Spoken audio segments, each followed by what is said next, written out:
Je suis Desti Sanga, communicante et militante écologiste et féministe du Congo.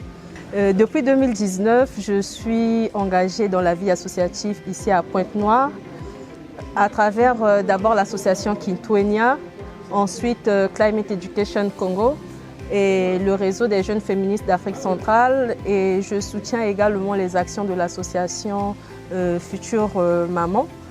Et à côté de ça, chaque fois que je suis sollicitée pour des activités, des associations, des frères et sœurs, je réponds toujours à ces appels-là pour les soutenir.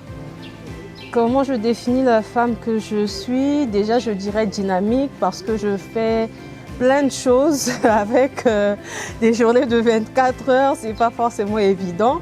Et aussi, je dirais attentionnée et assez maternelle, je vais dire, parce que j'aime prendre soin des autres également. Oui, justement, en 2019, après une promenade avec des amis, c'est vraiment à ce moment-là que tout a commencé et qu'on a un peu eu ce déclic-là en groupe. J'ai des amis qui vivaient à Brazzaville, qui venaient s'installer à Pointe-Noire. Ils habitaient vers Songolo. Et moi, je leur proposais ce jour-là d'aller visiter la plage qui était à côté d'eux. Et eux, ils ne savaient pas qu'il y avait une plage par là.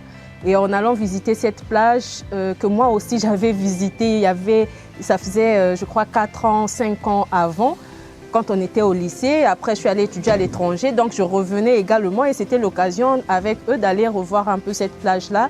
Et en allant, on a constaté qu'il y avait une vraie pollution sur la plage.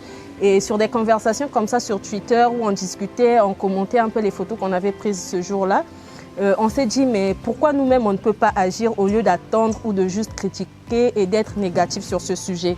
Et c'est à ce moment-là qu'on a commencé à organiser des journées de salubrité, à aller faire des actions sur la plage, à collecter les déchets plastiques.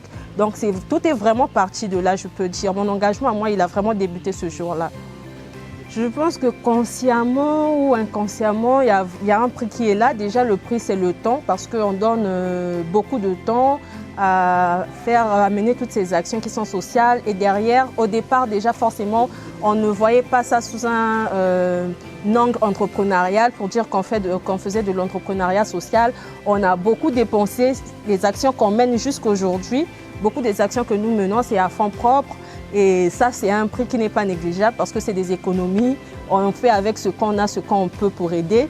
Et aussi le temps, comme je disais. Mais à côté, il y a aussi, je pense, pour moi personnellement, un aspect de ma vie sociale où vraiment je ne sors presque plus, j'ai presque plus d'amis. Mais ce n'est pas fait consciemment, c'est juste qu'en étant plongé dans le travail, voilà, forcément on s'éloigne des autres, où les gens ne comprennent pas aussi ce qu'on fait, l'intérêt de ce qu'on fait. Pendant longtemps, on nous a appelés à Verda. En disant que nous, on nettoie les poubelles. Voilà, il y a des gens à qui ça plaît, il y a des gens à qui ça ne plaît pas. Donc, je dirais que vraiment, c'est plus sur ce point-là qu'on peut parler de prix à payer. Consciemment ou inconsciemment, il y a un prix forcément. Je pense, si je peux comparer avec la jeune étudiante que j'étais il y a quelques années, je dirais je m'en suis rendu compte sur le terrain justement, c'est le dynamisme. Je me suis rendu compte que j'étais vraiment dynamique et que j'ai du mal à rester enfermée. Je ne supporte pas ces rôles-là où il faut rester tout le temps entre des murs, où vraiment c'est juste des discussions. Je suis quelqu'un qui a besoin d'être en action. Je suis quelqu'un qui a besoin de circuler, de bouger. Et je pense que le terrain a révélé ça chez moi. C'est vraiment que j'ai vraiment besoin d'être en action. J'ai vraiment ce besoin-là. Oui, ces moments sont arrivés où j'ai eu peur, j'ai eu envie d'abandonner. Déjà, c'est compliqué de travailler avec d'autres personnes qui n'ont pas forcément... je ne parlais pas en termes de volonté, mais c'est juste que parfois on a des objectifs qui sont différents. Et on travaillait ensemble sur une même cause. Parfois, les emplois du temps ne s'accordent pas, parfois les intentions ne s'accordent pas, parfois la vision elle est différente et il faut faire avec tout ça. Et même la motivation aussi avec d'autres personnes, elle n'est pas alignée. Là où on va vite, on se rend compte qu'il y a des gens qui nous tirent parfois en arrière. Ou encore, même sur le plan financier, il y a beaucoup de difficultés. On est essoufflé à force de financer soi-même des activités. C'est toutes ces choses-là qui font un peu douter et qui font se demander est-ce que ça en vaut la peine est-ce qu'on continue ou on arrête? Mais au final, lorsqu'on voit l'impact que ça peut avoir, et surtout dans mon cas, la majorité des activités, des actions que je mène touchent beaucoup les jeunes. Je peux voir les retours, je peux voir les résultats, c'est positif.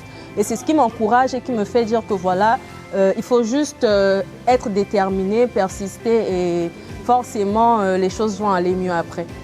Je dirais les deux, parce que déjà, être femme tout court, il y a tout un bagage qui va avec. Il y a beaucoup de difficultés auxquelles on doit faire face, des stéréotypes, il y a plein de choses qui impactent forcément la vie lorsqu'on est une femme. Et en parlant de force, oui, force parce que être femme, à force d'avoir des difficultés, on apprend à les surmonter, on apprend à contourner aussi les difficultés qu'on peut rencontrer.